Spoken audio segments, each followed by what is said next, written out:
오늘은 요한복음 16장 마지막까지 말씀을 드리도록 하겠습니다. 계속 이제 성령에 대해서 말씀을 드리고 있는데요. 성령 하나님, 이 성령 하나님께서 우리 하나님의 말씀의 씨를 우리 자녀들에게 심어주시죠. 그리고 그 말씀이 그리스도 안에서 살도록 하기 위해서 우리가 겪는 자기 비움들, 그 자기 비움들이 되어지고 그 안에 이제 말씀이 채워지죠. 그럴수록 우리에게 좌절과 실망과 낭망이 생기기 마련인데, 성령께서 우리에게 그리스도의 말씀을 통해서 위로하시고, 그리고 그 말씀이 생명이 돼서 그 하나님의 자녀로 잉태되고, 그리고 그 잉태됨으로 말미암아 위로와 평강과 기쁨과 희망이 생긴다는 것, 그것이 바로 구원의 기쁜 소식이다라고 말씀을 드렸습니다. 그래서 오늘 이어져서 25절부터 28절까지 보게 되면 우리 예수님께서 뭐라고 얘기하시냐면, 지금까지는 너희에게 내 이름으로 아무것도 구하지 아니하였으나 구하라, 그리하면 받으리니 너희 기쁨이 충만하니라. 이것을 비유로 나타내지 않으시고 이제 너희에게 아버지에 대한 것을 밝히리라. 어떻게 밝힙니까? 예수님이 이렇게 얘기해도 제자들은 알지를 못하고 믿지를 못하는데, 이제 성령 아버지께서, 그 성령 하나님이 오시면 너희들에게 말씀을 밝히겠다라는 거예요. 그러니까 그 전까지는 너희들이 구하지 않았으나 이제 성령이 너에게 선물로 주셔서 그 성령이라는 것을 받으면 나 말고 다른 보혜사, 그 성령께서 내가 했던 모든 이야기를 알려주시고, 그리고 지금까지 구하지 아니했던, 뭘 구해야 될지 모르고 네가 원하는 것만 구했던 것이 아니라 진짜 구해야 될 것을 알려주시겠다라는 거죠. 그래서 26절에 보면, 그날에 너희가 내 이름으로 구할 것이요 내가 너희를 위하여 아버지께 구하겠다 하는 말이 아니니, 이는 너희가 나를 사랑하고 또 내가 하나님께로부터 온 줄 믿었으므로 아버지께서 친히 너희를 사랑하심이라. 내가 아버지께서 나와 세상에 왔고 다시 세상을 떠나 아버지께로 가노라 하시니, 이렇게 얘기하십니다. 이제 성령이 사실 우리의 기도 응답이에요. 성령을 통한 이 하나님의 계시, 그것을 아는 것, 그것으로 말미암아 이 삼위 하나님의 사랑과 구원과, 그리고 그 아버지와 아들, 우리는 아들로 부름받았잖아요. 그 아들과 아버지의 관계가 회복되는 것은 그리스도 이름으로만이 가능하고, 그리고 그때만이 그리스도 이름으로 무엇인지 구할 수 있다는 거예요. 즉 믿음이 있어야지만이 소통할 수 있고, 믿음이 있어야지만이 우리가 구하고 또 응답을 받는다는 겁니다. 그러니까 전에는 너희들이 하나님의 이름으로 구한 적이 없다라고 사실은 얘기하시는 거예요. 너희 구한 적 없어 하나님의 이름으로? 아니 맨날 구하고 맨날 하나님께 엎드렸는데요. 아니야, 그건 구한 게 아니야. 구구장창 그냥 주구장창 하나님을 찬양한다고 하고, 하나님의 이름, 그 하나님의 은혜, 그 구원의 감격, 이런 것들을 외치지만 너희는 하나님을 외친 것이 아니라 네 마음대로 짓거리고 네 마음대로 응답받았다고 하고 네 마음대로 은혜 받았다고 하는 것이었다. 하나님과 아무 상관없이 너희의 조건과 너희의 감정 상태, 그리고 그날의 너희의 컨디션에 따라 어떤 때는 응답이고 어떤 때는 응답이 아니고, 그런 식의 모습들은 바로 다 우상, 이방 우상의 모습이죠. 그러니까 너희들이 지금까지 구한 것은 하나님이 아니었고 우상이었다. 그러나 지금은 이제 내가 성령 하나님을 통해서 하나님의 뜻을 보내겠다. 내가 말했던 것들을 다 너희들은 알지 못하지만 이제 진짜 알려주시는 보혜사 성령이 오셔서 하나님의 뜻, 내가 한 얘기들을 다 알려주겠다. 그렇죠. 그 믿음 가운데, 그 성령이 알려주시는 그 말씀 가운데 하지 않는 모든 신앙의 행위들은 그 신앙이 아니라 우상숭배죠. 그러니까 내가 열심은 있으나 로마서 10장에 내가 제대로 된 하나님을 아는 지식에 의한 열심이 아니니 그것이 우상숭배죠. 바울이 그걸 고백했잖아요. 그 모든 종교적인 행위들은 하나님이 아니라 자신이 하나님이고 그 행위들을 하면 할수록 자신의 죄가 더 가중되고 강화되는 열심이에요. 그 열심에서 떠나서 진짜 성령으로 너희들은 성령 하나님께 은혜를 받아 하나님의 자녀가 되라는 거죠. 특히 26절에 내가 아버지께 구하는 것이 아니요 너희가 내 이름으로 직접 구할 것이다 라고 얘기합니다. 이것도 참 중요하죠. 그 전까지 하나님을 의지한다는 것이 어떤 예수 그리스도, 하나님은 모르고 예수 그리스도께서 오셔서 예수 그리스도가 하는 말씀과 그의 이적, 그의 모습들, 그리고 그가 베푼 모든 행위들을 통해서 하나님을 알게 됐어요. 그러니까 예수님만 붙잡는 거예요. 근데 예수가 가고 이제 진짜 하나님께 우리는 예수 그리스도의 죽으심으로 말미암아 직접 갈 수가 있는 거죠. 그게 바로 제사잖아요. 그게 하나님의 은혜고 어떤 대리자 그리고 어떤 중간 단계를 거치지 않습니다. 제가 이제 동네 성당을 한번 가보니까 거기는 미사하기 전에 그 1층 로비에 김대건 동상이 있어요. 김대건 신부. 근데 이제 사람들이 그 1층 로비에 들어갈 때마다 김대건 신부 동상에다가 목도를 하고 이렇게 입장을 하더라고요. 저건 뭔가? 아니 동상에다가 왜 이렇게 절을 하나? 그러니까 거기는 상이 많고 마리아나 또 어떤 그런 상들이 많잖아요. 성인들을 기리고 성인들의 공로로 우리가 구원을 받았다. 마리아의 공로로 구원을 받고 거기는 어떤 신부나 뭐 추기경이나 교황은 엄청나죠. 그 추기경 정도면 많은 사람을 더 구원을 받을 수 있고 추기경의 은혜로 공로로 그리고 추기경에게 이제 기도를 하고 그가 대리자 역할을 하고 교황은 말할 것도 없죠. 그런 식의 어떤 교리란 말이에요. 이것은 뭐냐면 인간의 의가 강화되는 거죠. 하나님의 은혜로는 부족하다는 거예요. 그리스도의 대속의 완전성을 경시하고 인정하지 않는 것이죠. 그러니까 마리아나 성인이 다 중보자예요. 스스로 하나님께 가지를 못해요. 이거는 그리스도의 죽음을 헛되이 여기는 게 갈라디아서에 다 나와요. 내가 인간의 힘으로 죄사함이 가능하다는 거예요. 그러니까 아퀴나스의 자연신학이 발달할 수밖에 없어. 그 뿌리 밑에서 이제 로마 캐톨릭이 생기는 거죠. 완전히 타락하지 않았다. 인간의 이성은 타락한 것이 아니다. 인간의 이성으로 하나님을 알 수 있다. 아퀴나스가 아리스토텔레스를 차용해가지고 신존재 증명을 하면서 그것이 다 철학적인 이성에 근거한 신앙들을 하는 거예요. 그러니까 인간의 이성의 힘을 그리고 자연의 힘, 자연 이성을 가지고 하는 신학이죠. 그래서 아퀴나스는 자연 이성 신학입니다. 그게 뿌리예요. 캐톨릭이 지금까지 교리입니다. 근데 프로테스탄트도 역시 더하죠. 사실 더해요. 그냥 인간을 믿고 인간의 노력과 인간의 열심을 가지고 뭔가 더 만들려고 하는 프로테스탄트가 더한 겁니다. 지금. 그러니까 여러분 하나님께 가야 되는 거예요. 하나님께 먼저. 그러니까 환난과 고난 때 하나님의 은혜를 먼저 믿어야지. 왜 인간에게 빌고 인간에게 그렇게 인간을 숭배합니까?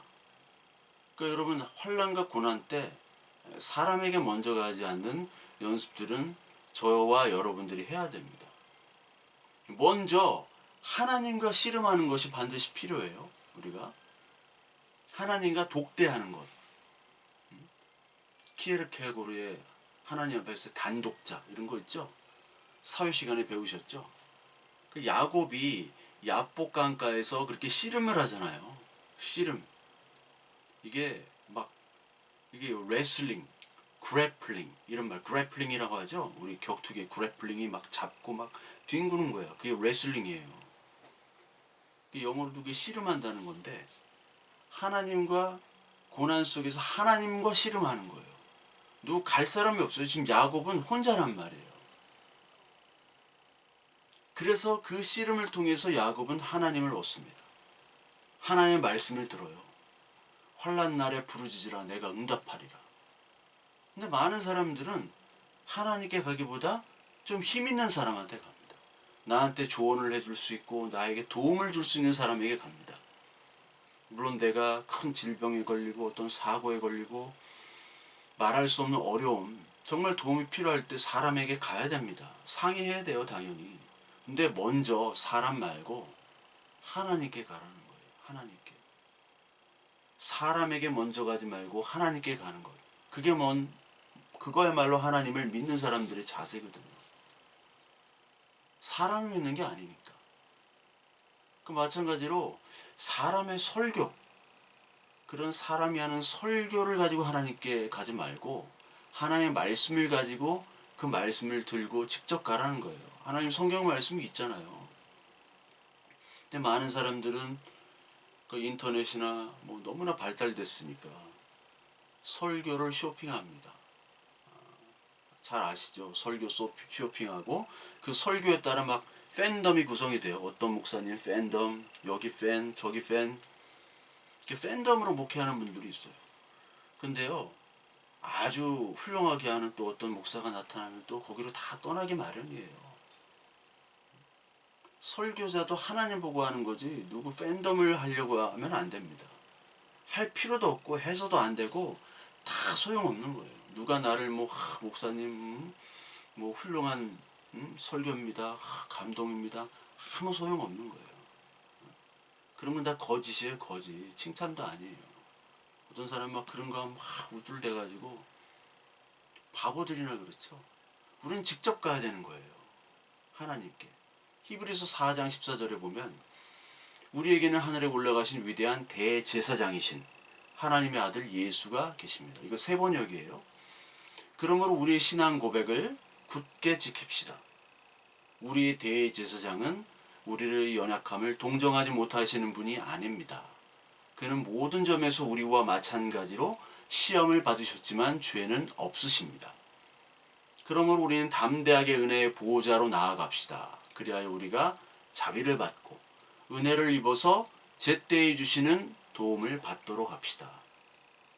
하나님이 대제사장이 이미 그 장막을 다 거두시고 지성소와 성소의 그 막들을 다 제거하셨어요. 그것은 우리가 직접 가는 거예요. 대제사장이 혼자 갔던 곳을 이제 우리가 직접 갈 수 있는 겁니다. 왜? 죄의 값을 다 치르셨기 때문에. 그게 지성소에서의 피, 제사 아닙니까? 그러니까 우리는 성소로 들어가서 지성소로 곧바로 하나님께 가는 거예요. 뭐 구의 성사 이런 거 필요 없는 거예요. 뭐 두말하면 잔소리죠. 이 히브리서는 너무나 잘 아시고 여러분들이 초신자가 아닌 이상은 이 말씀은 그냥 여러분 다 이해하실 겁니다. 갈라디아서 2장 16절에도 사람이 의롭게 되는 것은 율법의 행위로 말미암음이 아니요 오직 예수 그리스도를 믿음으로 말미암는 줄 알므로 우리도 그리스도 예수를 믿나니 이는 우리가 율법의 행위로서가 아니요 그리스도를 믿음으로써 의롭다함을 얻으려 함이라. 율법 행위로서는 의롭다함을 얻을 육체가 없느니라. 만일 우리 그리스도 안에서 의롭게 되려 하다가 죄인으로 드러나면 그리스도께 죄를 짓느냐? 결코 그럴 수 없느니라. 만일 내가 헐었던 것을 다시 세우면 내가 나를 범법자로 만드는 것이라. 내가 하나님의 은혜를 패하지 아니하노니 만일 의롭게 되는 것이 이 율법으로 말미암으면 그리스도께서 헛되이 죽으셨느니라. 그러니까 김대건 신부한테 절하고 고해성사한다고 찾아가고 어떤 목사 뭐 맨날 기도해달라고 그러고 그 목사만 의지하고 이거는 다 그리스도를 헛되이 죽게 하시는 겁니다. 그 율법 행위가 아직 남은 거예요. 그 사람의 의와 공로를 사람의 의와 공로와 노력을 너무나 인정하는 거예요. 환난 날에 하나님한테 먼저 가라는 거죠. 환난 날에. 그 다음에 사람을 찾아가든 하십시오. 먼저 씨름을 해야 돼요. 레슬링을 해야 돼요. 레슬링을. 그거를 얘기하고 있습니다. 그 다음에 예수님이 뭐라고 얘기했냐? 선생님, 우리가 모든 것을 알고 계시다는 것과 누가 선생님께 물어볼 필요가 없을 정도로 환히 알려주신다는 것을 알았습니다. 이렇게 얘기합니다. 이것으로 우리는 선생님이 하나님께로부터 오신 것을 믿습니다라고 오늘 본문을 얘기하죠. 근데 예수님께서 대답합니다. 이제는 너희가 믿느냐 이렇게 얘기합니다. 근데 믿습니다 다 얘기해요. 근데 예수님의 속으로 니들이 믿긴 뭘 믿어? 알지도 못하면서. 그 대답이 바로 뭐냐면 부활한 내가 너희가 나를 혼자 버려두고 제각기 자기 집으로 흩어져 갈 때가 올 것이다. 그때가 벌써 왔다. 그런데 아버지께서 나와 함께 계시니 나는 혼자가 아니다. 그러니까 제자들은 무슨 뜻인지 모르고 이제 알겠습니다 얘기하는 거예요. 이제 알겠습니다.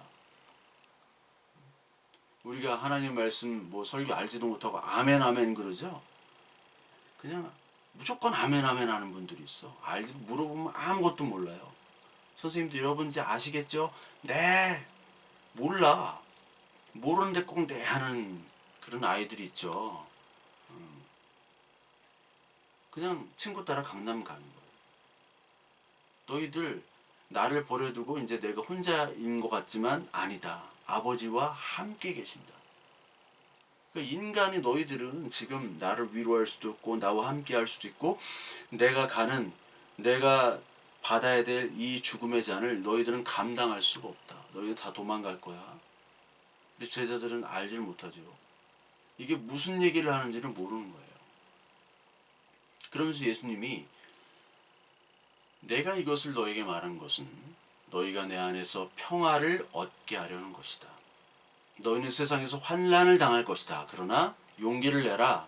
내가 세상을 이겼다. 다 이게 성경 세번역 공동번역입니다. 쉬운 성경. 세상에 환난을 당하나 평안을 누리며 담대하라. 내가 세상을 이겼다. 이게 무슨 말이냐? 이게 우리는 다 알죠. 성경 말씀 설교 많이 들었잖아요. 환난 중에도 기뻐하고 평안하고 담대하게 해라. 우리는 너무 많이 들었죠. 근데 이 말을 전하는 저도 또 듣는 저도 또 여러분도 늘 고민하게 만드는 거예요. 이게 과연 가능할까? 이게 환난 때 평안함이 있습니까, 여러분? 참 힘든 얘기예요. 그걸 알아요. 그리스도를 믿어요. 그리고 그리스도께 의지합니다. 근데 평안한가요? 베드로가 죽기 전 감옥에 있을 때 그렇게 잠을 자요. 평안하게. 그게 가능한가요? 참 힘들죠. 힘들어요. 이거는 강요할 수 있는 부분이 아닙니다. 하나님이 주셔야 되는 거예요. 그 평안은. 죽음 속에서도 그 평안은 하나님이 주셔야 돼요. 그럼 그 죽음 속에서 평안하지 않는 사람이 있겠죠? 막 발버둥 치고 그렇다고 그 사람이 구원을 얻지 못하느냐? 그런 건 아니에요. 한 가지 분명한 것은 성령으로 그리스도 삼위 하나님을 믿게 되면 하나님과 평화가 이루어지죠. 왜냐하면 예수 그리스도의 구속 사역으로 희생제물, 화목제물이 되셨으니까 우리의 죄가 사라지게 되죠. 죄로 가렸던 하나님과 우리와의 관계가 이제 연결이 되는 겁니다. 그런데 세상에서는 환난을 당한다는 말씀이에요. 아니 하나님의 축복은 받았는데 이 세상에 환난을 당한대요.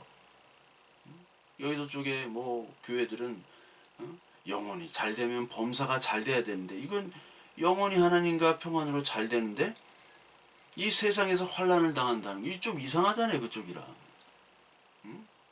이상하죠?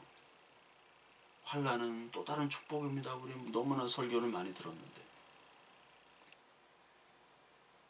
그러니까 이 환난 속에서도 평안할 수 있는 건 사실 그리스도의 말씀의 씨가 심겨진 자녀에게만 가능합니다. 환난 가운데 평안. 성령이 오셔서 환난 가운데 그리스도 안에서 하나님의 살아계심과 그 말씀을 우리의 씨가 들어오면 우리가 하나님의 자녀됨과 자녀로 삼아주신 것과 우리가 절대적인 죄인임과 구원을 회복할 수 없는 죄인이지만 그분의 용서와 사랑과 구속 사역으로 말미암아 창세부터 그 종말까지의 모든 성경의 일과 계시의 말씀을 믿게 하시는 거예요. 그리스도가 길이요 진리요 생명과 부활하신 그리스도로. 거기서로부터 오는 평안입니다. 조건과 환경으로부터 오는 평안은 다 가짜예요. 조건은 맨날 바뀌어요. 주가 맨날 바뀌죠. 루나 그 뭐 코인 하루 만에 뭐 18만 원에서 뭐 빵원이 됐잖아요. 부동산 맨날 오르락 내리락 해요. 옛날에 그 압구정 이런데 그 구정물 투성이라 압구정이에요. 뭐 그 한 명의 호가 압구정이라 거기 압구정에 정자를 세워서 압구정이긴 한데 사실 거기가 다 배추 농사, 무 농사 지으면서 막 구정물, 똥물 해가지고 거름 줬던데요. 옛날에 무슨 사료가 어딨어요. 근데 거기가 엄청난 곳이 된 거예요. 환경과 조건은 수시로 바뀝니다. 옛날에는 지중해 시대였죠. 근데 오스만 투르크가 거기를 장악한 다음부터는 이제 대항해 시대, 대서양 시대가 됩니다. 식민지 시대예요. 대서양 시대. 그 다음에 지금은 태평양 시대죠. 이 세계의 중심은 한국, 미국, 중국, 일본, 대만. 여기가 세계의 중심이에요. 여기가 막히면 전 세계의 모든 기술, 경제, 수출입, 자원이 다 막히는 거예요. 첨단 기술이 여기에 다 있어요. 유럽이나 이런 데는 딱 1990년대에 딱 멈춰 있습니다. 파리 같은 데 가면 지하철 옛날 그 종이 지하철 그 표 있죠? 그거 아직도 써요. 물론 뭐 칙칙대는 것도 있지만. 그 지하철이 막 150년, 60년 되고 이렇기 때문에 런던, 파리 이런 뭐 뉴욕 이런 거 지하철은 못 합니다. 파리 지하철 에어컨도 없고 자동문이 아니 수동문이에요. 여기. 자동문도 있긴 있어요. 지하철이. 여러분 부에노스아이레스 지하철 가보셨습니까? 아르헨티나? 거긴 나무 지하철도 있어. 나무로. 100년 된 거 그대로 써. 교체를 못해 돈이 없어가지고. 그런데도요. 거긴 선진국이에요. G20 안에 들어가요. OECD 국가 들어가는 건 콜롬비아, 멕시코도 들어가요. 브라질도 들어갑니다. 선진국이에요. 걔네들은. 근데 우리가 볼 땐 하나도 아닌데. 모든 중심, 세상의 중심은 다 바뀌어요. 그러니까 그것에 평안을 찾고 그거를 추구한다는 건 바보죠. 하나님은 거기를 추구하지 말라는 거예요. 환난과 아픔과 고통 사실은 누구나 겪어요. 맨날 환경이 바뀌어요. 그 환경만 바꿨는데 또 다른 환경이 돼요. 아 이게 좀 괜찮다 보다 해가지고 이거를 막 투자하고 연구하고 했는데 벌써 세상의 환경은 다른 쪽으로 가 있어. 거기를 추구하면 안 돼요. 우리는 평화를 어디에 두냐? 환난 날에 이 평화를 그리스도라는 불변의 법칙, 진리, 조건과 그 환경이 변하지 않는 거기에 맞춰야 되는 거예요. 우리가 환난 날에 담대하라 이렇게 얘기하시죠. 우리의 환난은 사실 자기 잘못으로 오는 경우가 많아요. 대부분이에요. 자기 잘못, 자기 죄악, 자기 욕심. 근데 이걸 가지고 자기가 잘못했음에도 불구하고 하나님 왜 저한테만 이런 신호를 주십니까? 바보들이 맨날 그런 기도를 해요. 그런 기도는 안 하는 게 좋습니다. 그냥 잘못을 인정하고 벌 받고 회개하면 돼요. 근데 맨날 환난이라고 얘기해. 꼭 환난 아닙니다. 잘못입니다. 그리고 환난 고통이 또 이유를 알 수 없을 때가 있어요. 애매하게 당하는 고난. 내가 잘못과는 상관없이 다른 사람이 잘못한 어떤 사고, 교통사고, 뭐 화재, 뭐 부도 여러 가지가 있죠. 나는 잘했는데 다른 사람이 잘못할 때 이런 것들은 다 누구나 겪는 겁니다. 우리도 겪고요. 또 믿지 않은 이 세상도 다 겪는 일이에요. 그래서 불교에서 카르마, 업이 있잖아요. 이 살아가면 업이 생길 수밖에 없습니다. 죄악도 생기고 미움도 생기고 그런 것들 불교에서는 다 원인을 제거하려고 하잖아요. 그 원인은 어떻게 제거가 됩니까? 안 되는데 거기는 막 수양하고 제거하고. 그러니까 우리의 환난은 사실은 그리스도인에게만 해당하는 환난은 이 세상 권력을 가진 사탄이 주는 환난이에요. 사탄과 이 마귀들이 주는 그 배후에서 역사하는 환란이 우리를 괴롭힙니다. 그래서 베드로전서 5장 8절 9절에 근신하라 깨어라 너희 대적 마귀가 우는 사자같이 두루다니며 삼킬 자를 찾나니 너희는 믿음을 굳게 하여 저를 대적하라 이렇게 얘기합니다. 그 사탄이 배후에 있는 거예요. 왜 사탄이 배후가 있느냐? 여러분 구원이라는 것은 우리가 이 세상에 공중권세자 부르는 자로 나오죠. 성경에. 그 사탄의 세력 안에 있는 자예요. 그래서 예수님께서 누가복음의 비유를 강도가 세간을 늑탈하러 들어가서 거기서 가장 힘센 자를 먼저 결박한다고 얘기하시죠. 그러니까 예수님은 강도로 오신 겁니다. 이 집에 포로로 있는 우리를 잡아가지고 우리 세간이에요. 우리가 그들을 그 마귀에 그걸 잡아가지고 자기 것으로 삼으시는 거예요. 이 세상에 있는 마귀의 포로를 갖다가 포로된 우리들을 잡아가지고 하나님의 포로로 만든 거예요. 그러려면 마귀를 결박해야 돼요. 이게 계시록 19장 20장에 나오는 마귀를 결박하는 장면이 있잖아요. 계시록 20장에 찾아보세요. 읽어보세요. 그리고 풀려나는 장면이 있죠. 그 이야기를 하는 거예요. 누가 우리 집에 와가지고 강도가 우리 집 물건을 가져가요. 그럼 경찰에 신고합니까? 안 합니까? 하죠. 그리고 힘 있으면 그 사람 때려잡죠. 가만히 안 있죠. 마찬가지입니다. 마귀가 자기 부하인 우리가 원래 마귀 부하였잖아요. 마귀 족속이었잖아요. 그 부하된 우리들을 갑자기 어떤 사람이 가지고 우리를 끌고 자기의 포로로 끌고 가는 거예요. 그럼 마귀가 가만히 있습니까? 그렇죠. 가만히 안 있죠. 그러니까 막 발광을 하는 거예요. 그게 바로 우리의 환난으로 나타나는 겁니다. 그냥 가만히 있으면 환난 당하지 않는데 믿음을 지키기 때문에 환난이에요. 믿음을 지키는 환난. 그래서 사도행전 14장 22절에 보면 우리가 하나님의 나라에 들어가려면 많은 환난을 겪어야 한다. 이 땅에서. 왜? 믿음을 지키려고 당하는 고난과 환난이기 때문에. 사탄이 가만 놔두지 않기 때문에 그런 겁니다. 그래서 계속 유혹을 해요. 하나님부터 멀어지게 계속 유혹을 합니다. 옛날에 농경사회, 예수님 시대 때는 사실 어떻게 보면 믿음을 지키기가 더 좋을 수 있어요. 그런데 지금은 너무나 복잡하고 다단하고 좀 너무나 많은 문제, 빠른 세상이죠. 전 세계가 그냥 하나입니다. 저는 우리 한국이 이렇게 단시간에 민주화, 경제화를 된 나라는 인류 역사상 없었고 참 최상위 선진국가가 돼서 어떻게 보면 나라를 크게 생각하는 건 아니지만 하나님의 나라가 있기 때문에 그렇지만 그래도 한국이 되게 자랑스럽고 좋습니다. 너무너무 장점도 많고 너무너무 편리하고 잘 살아요. 우리나라. 외국에 가면 너무 불편해요. 미국에 가든 영국, 프랑스, 독일 너무 불편합니다. 한국에 살다가 못 살아요. 거기. 근데 또한 한국을 보면요. 이 현대사회의 지옥의 특징들을 다 가지고 있어요. 다 가지고 있어요. 참 이상한 나라예요. 저는 우리나라를 연구해보면 이상한 나라입니다.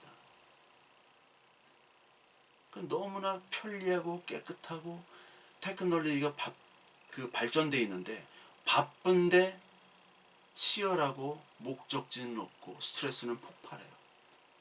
특히 동아시아 국가가 그렇죠. 중국, 일본, 한국 인구는 너무 많죠. 땅은 좁죠. 그리고 모든 테크놀로지가 다 여기 모여있죠. 핵발전소 이런 게 200개가 넘어요. 중국, 일본, 한국에. 여기 하나 터지면 지진 나면 여기 난리 나는 거예요. 러시아에 있죠. 미국 있죠.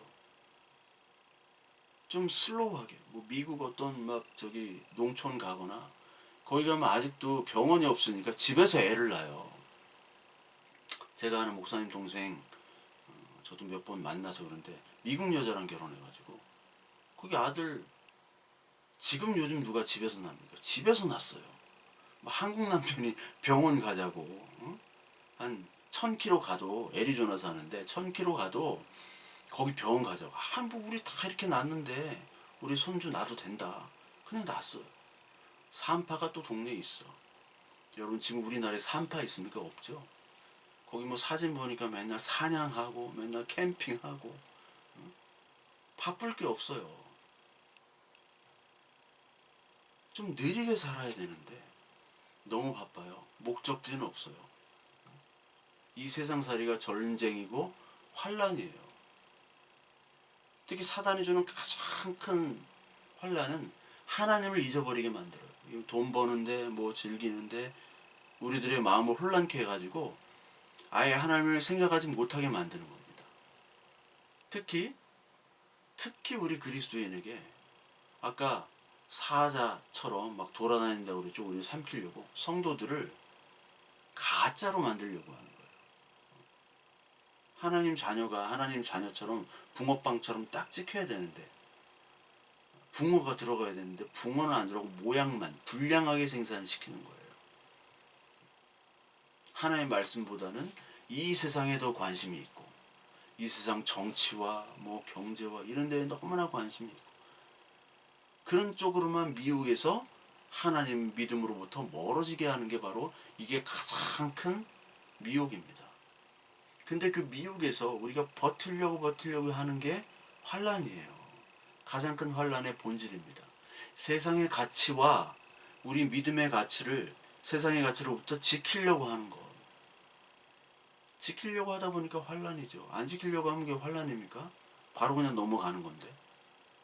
나머지 우리 질병, 어떤 사고 이런 거는 누구나 겪는 거예요. 성도나 성도가 아니거나.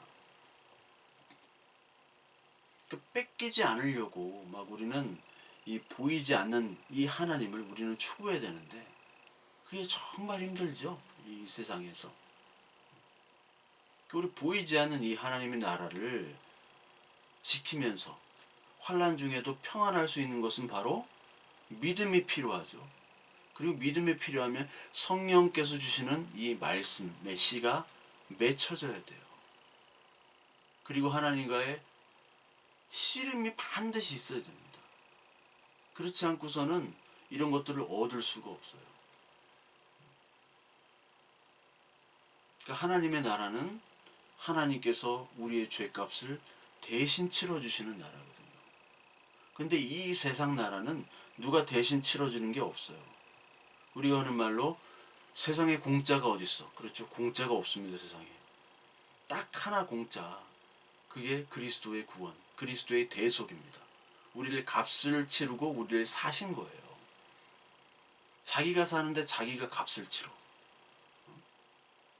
자기가 다 값을 치르는 거. 우리가 치러야 되는데 그분이 치르는 거예요. 이게 은혜 나라의 방식이에요. 하나님 나라의 방식은 은혜입니다.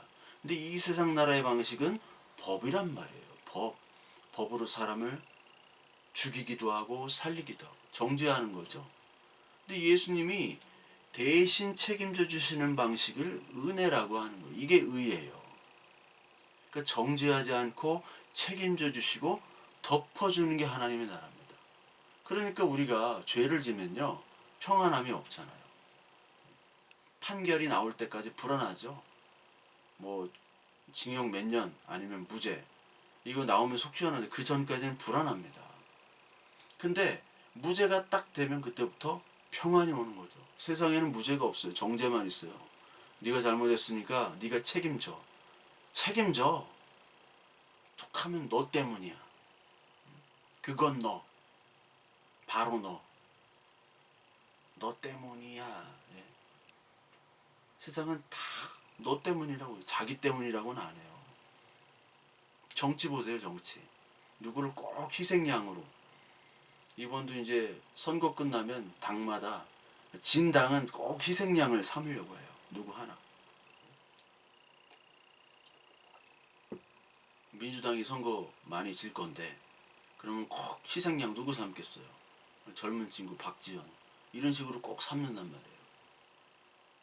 뭐 국민의힘도 옛날에 다 그랬고 정치는 다 그래요. 이 세상 소식은 다 그래요.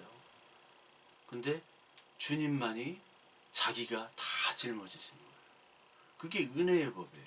은혜의 법이 들어오면 생명의 빛이기 때문에 어둠이 물러가는 거. 어둠과 흑암과 이런 죽음들이 물러가요.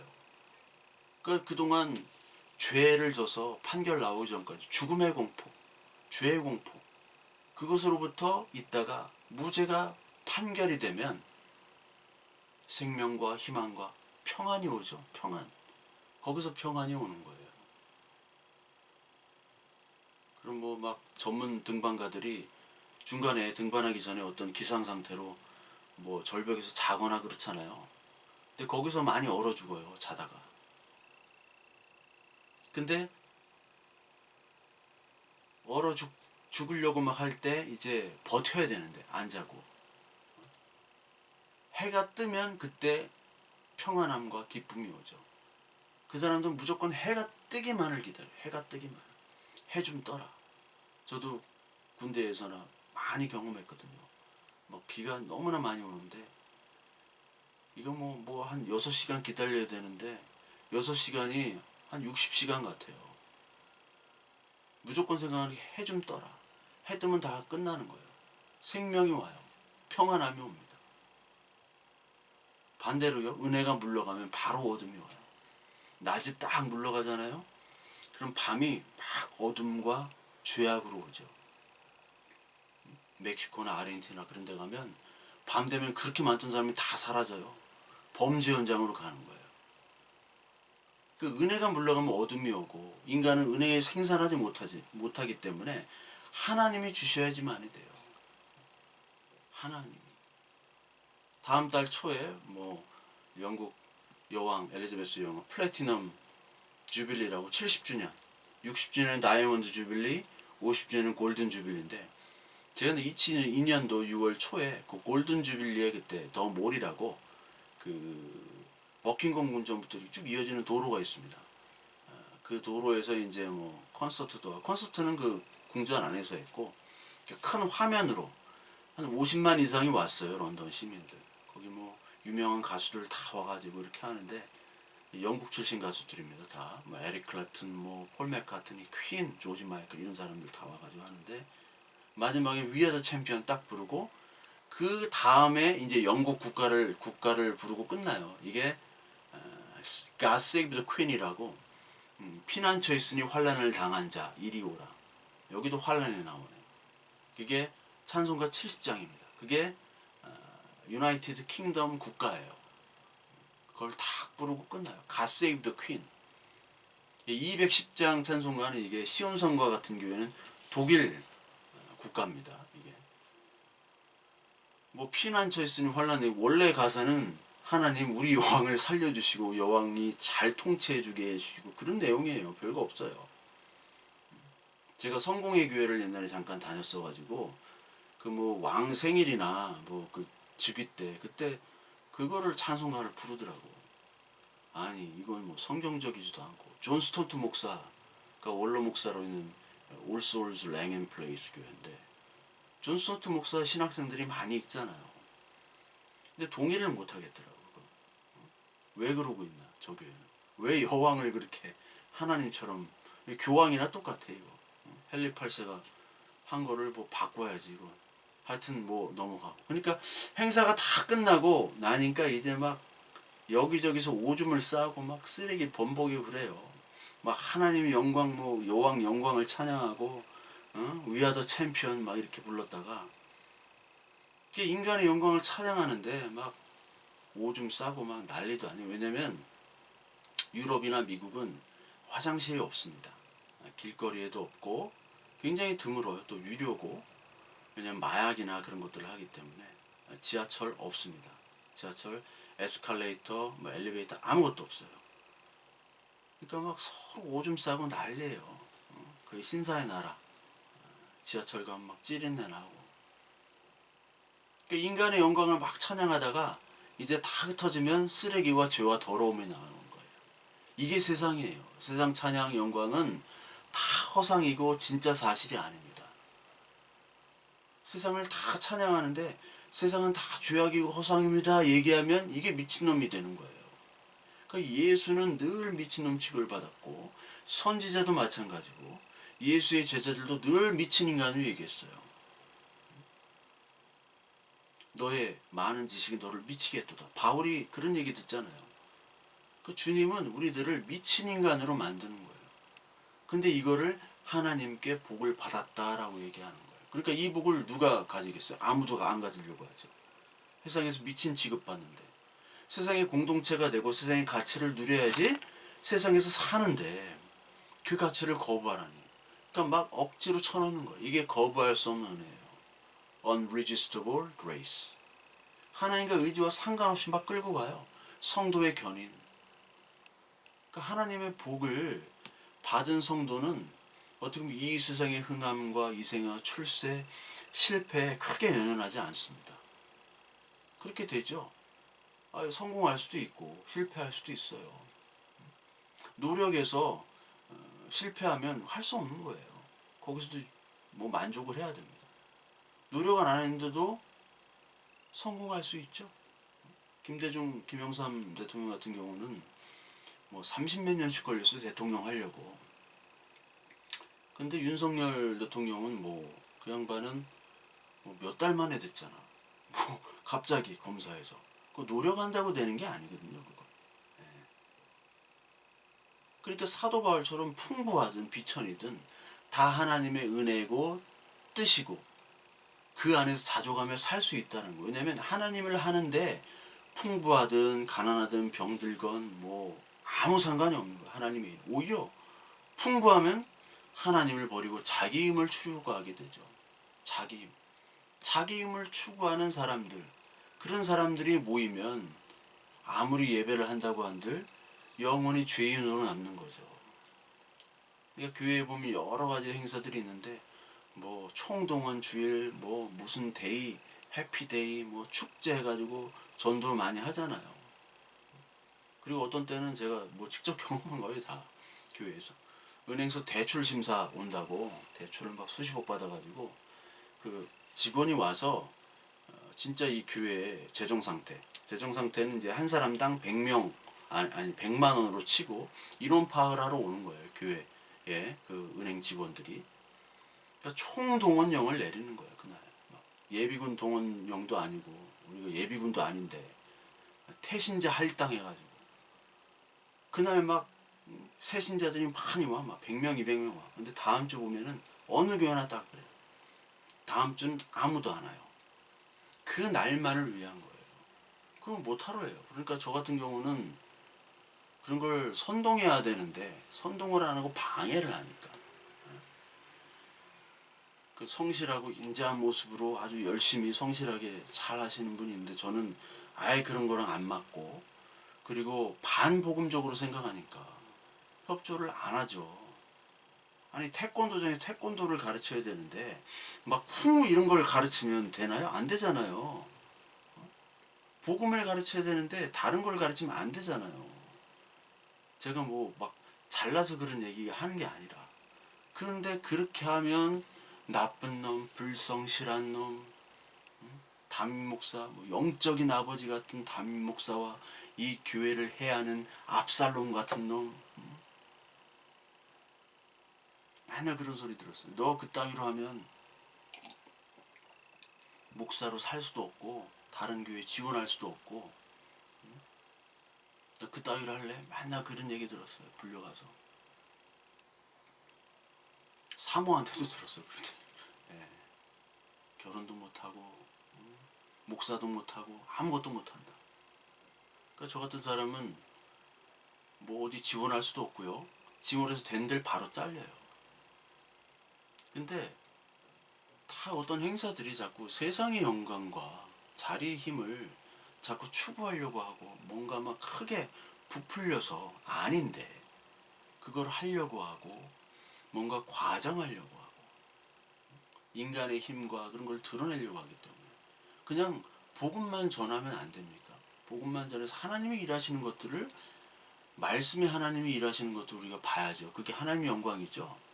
근데 인간이 막 뭐 키즈 카페를 만들어야 되고 뭐 스포츠 센터를 교회에 만들어야지 뭐 교회 인원들이 오고 뭐 전문 컨설팅 업체에다가 믿지 않는 그런 사람들에게 컨설팅을 요청하는 교회가 미친 교회죠. 그게 그 교회입니까? 그래가지고 교회가 돼요. 그래가지고 모여서 사람들이 모이면 더 이상하죠. 아닌 사람들이 모였는데. 그러니까 그 자리에서는 떠나야 돼요. 우리 그 자리는 멸망의 자리고 어둠의 자리입니다. 바벨론이라고 그래요. 그래서 계시록 18장에 무너졌도다 큰 성 바벨론이요. 이게 이제 세상 성인데 교회가 바벨론화 된다는 거예요. 귀신의 처소와 각종 더러운 영이 모이는 곳이 이 세상이고 각종 더럽고 가증한 새들이 모이는 곳이 되었도다. 그 음행의 진노의 포도주 가득한 만국이 무너졌으며 또 왕들이 그와 더불어 음행하였으며 땅의 상인들도 그 사체 세력으로 치부하였도다 하더라. 또 내가 들으니 하늘로부터 다른 음성이 나서 이르되 내 백성아 거기서 나와 그 죄에 참여하지 말고 그가 받을 재앙들을 받지 말라. 그의 죄는 하늘에 사무쳤으며 하나님은 그의 불의한 일을 기억하신지라. 하나님이 기억하신대요. 불의의 일들. 너의 힘으로 모든 것들을 하겠다라는 것이 바로 불의라고 그랬죠. 그 불의한 일들을 기억하겠대요. 그 불의한 일들을 하는 그 바벨론에서 나가라는 거예요. 바벨론 포로가 된 교회. 루터가 쓴 그런 논문인데, 글인데 바벨론 포로가 됐잖아요. 세상 따라서 그렇게 다 한단 말이에요. 그거를 떠나야 된다는 거예요. 그 세상의 가치들을. 떠날 때 핍박이 오고 아픔이 오고 슬픔이 옵니다. 왕따 당하고. 떠난 사람들은 이 세상이 진짜가 아니다. 허상이고 실상은 하나님 나라라는 것을 알게 되죠. 이 세상은 다 모형이에요. 율법 세계예요. 은혜의 세계. 은혜의 세계 우리가 살고 있는데 사실 이 땅의 율법의 세계는 환난과 고통과 아픔의 세상이죠. 그러나 우리에게만 하나님의 자녀에게만 말씀의 씨가 있는 자들에게만 하늘의 세상과 그 평안을 보고 알 수 있는 자기 때문에 거기서 평안과 위로와 담대함이 나는 거예요. 그래서 담대하기 때문에 이 세상을 이기는 것, 그것을 예수 그리스도께서 보여주셨죠. 요한일서 5장 4절에 이는 하나님께로부터 태어난 자는 누구든지 세상을 이기기 때문이라. 세상을 이기는 승리는 이것이니 곧 우리의 믿음이라. 요한일서 5장 5절에도 나옵니다. 예수님께서 하나님의 아들이심을 믿는 자 외에 세상을 이기는 자가 누구냐. 세상을 이기는 자가 없어요. 세상에 다 휩쓸려가요. 다 예스라고 할 때 노라고 하는 자, 그리스도를 믿는 자밖에 없습니다. 다 노라고 할 때 예스예요. 다 희망이 없고 소망이 없대요. 그런데 하나님의 자녀만 소망이 있는 거예요. 왜? 하나님의 나라를 믿기 때문에. 믿어졌기 때문에. 하나님이 믿음을 주셨기 때문에. 은혜를 입은 자, 노아와 같은 자기 때문에. 이 땅의 어떤 인간의 역사와 율법에 우리는 갇혀 있지만 실제적으로 우리 하나님의 나라의 법, 이미 우리는 그 하나님 나라에 이미 살고 있는 자들이잖아요. 예수님께서 하나님의 나라가 너희에게 이미 임했다. 그렇죠? 그러니까 우리가 담대하게 그것들을 살아갈 수가 있는 거예요. 어렵지만 힘들지만 아프지만 담대하게 산다는 것은 믿음대로 말씀대로 그리스도께 그 안에서 살아간다는 거죠. 믿음대로 담대하게 산다니까 뭐 사람들 다 그냥 믿음대로 될지어다. 우리의 건강과 재물, 뭐 관계 문제, 가족 문제 다 될지어다. 옛날 드라마 구해줘. 될지어다, 될지어다. 그런 믿음이 아니라 우리는 언제나 기쁨과 평안으로 아프지만 그 근거는 믿음, 그리스도가 주신 믿음 때문에 가능하다는 거예요. 그런 사람들은 이 세상의 가치관에 휩쓸리지 않습니다. 그래서 그런 사람들을 나그네라고 그래요. 언제든지 떠날 준비가 되어 있는 자. 거룩한 나그네. 그러니까 믿음 준비, 말씀 준비, 별세 준비. 옛날 한신교회 이중표 목사. 그러니까 별세 신앙. 맨날 별세. 이 세상과 이별해야 된다는 거예요. 어떻게 한신대학교에서 그런 신학, 자유주의 신학 출신이신데 어떻게 그렇게 별세 신앙을 매번 하시는지 모르겠어요. 그 거룩한 나그네. 베드로전서 1장에 나오죠. 예수 그리스도의 사도 베드로는 본도 갈라디아 갑바도키아 아시아와 비두니아에 흩어진 나그네. 그렇죠. 나그네로 칭해요. 성도를. 곧 하나님 아버지의 미리 아심을 따라 성령이 거룩하게 하심으로 순종함과 예수 그리스도의 핏뿌림을 얻기 위하여 택하심을 받은 자에게 편지받. 이게 바로 흩어진 나그네예요. 장막, 노마드라고 그러죠. 유목민들. 그 생활하는 이스라엘에게 언제나 안정된 이집트의 삼각주, 나일강, 바벨론, 페르시아 이런 대제국들의 화려함은 늘 유혹이었어요. 여기에 들어가자면 왕따 핍박이죠. 근데 예수 그리스도께서는 성전과 율법이신 그 자체로 오셨기 때문에 들어갈 필요도 없어요. 이 세상에 구애를 받지 않아요. 예수 그리스도의 제자와 자녀들도 마찬가지입니다. 그렇기 때문에 예수 그리스도도 성전과 율법주의자들에게 성전 자체이심에도 불구하고 성전에 끼질 못하셨어요. 성전 밖에서 핍박받고 죽으셨습니다. 그게 히브리서 13장에 나오죠. 13장 11절 15절 보면 유대교의 제사의식에서 대제사장은 속죄 제물로 드리려고 짐승의 피를 지성소에 가지고 들어가고 그 몸은 진영 밖에 태워버립니다. 그러므로 예수께서도 자기의 피로 백성을 거룩하게 하시려고 성문 밖에서 고난을 받으셨습니다. 그러므로 우리도 진영 밖으로 나가 그에게로 나아가서 그가 겪으신 치욕을 짊어집시다. 사실 우리에게는 이 영원한 도시가 없고 우리는 장차올 도시를 찾고 있습니다. 그러니 우리 예수로 말미암아 끊임없이 하나님께 찬미의 제사를 드립시다. 이것은 곧 그의 이름을 고백하는 입술의 열매입니다. 진영 밖에서 치욕을 겪으셨죠. 그것을 함께 겪는 자리로 우리를 초대하신 겁니다. 하나님 말씀으로 초대하신 거예요. 세상의 육신의 정욕, 안목의 정욕, 이생의 자랑거리들이 선악과처럼 막 보암직하고 먹음직함처럼 보여서 그걸 먹으면 우리가 평안을 갖고 기쁨을 갖고 그걸 추구하기 위해서 쫓기고 그런 것들이 다 미혹이라는 거예요. 하나님께서 주신 이 은혜들을 가지고 살다 보면 진영 밖에서 우리는 살아갈 수밖에 없어요. 진영. 가치가 다른 거예요, 그 사람들과. 어디 쫓겨난다는 게 아니라. 가치가 다르기 때문에 이 세상 사람들과 충돌하기 마련입니다. 히브리서 11장. 그래서 믿음의 사람들 13절부터 16절은 이 사람들을 다 믿음에 따라 죽었대요. 약속을 받지 못하여 드되 그것들을 멀리서 보고 환영하며 또 땅에서는 외국인과 나그네로 증거. 여기 또 나오죠. 나그네. 저희가 이제는 더 나은 본향을 사모하니 곧 하늘에 있는 것이라. 그러므로 하나님이 저희 하나님이라 일컬음을 받으심을 부끄러워하지 아니시고 저희를 위하여 한 성을 예비하셨느니라. 그게 바로 하나님의 나라죠. 하나님의 나라를 우리를 위해서 예비하신 겁니다. 믿음의 사람들은 믿음을 따라 살다가 죽는 거예요.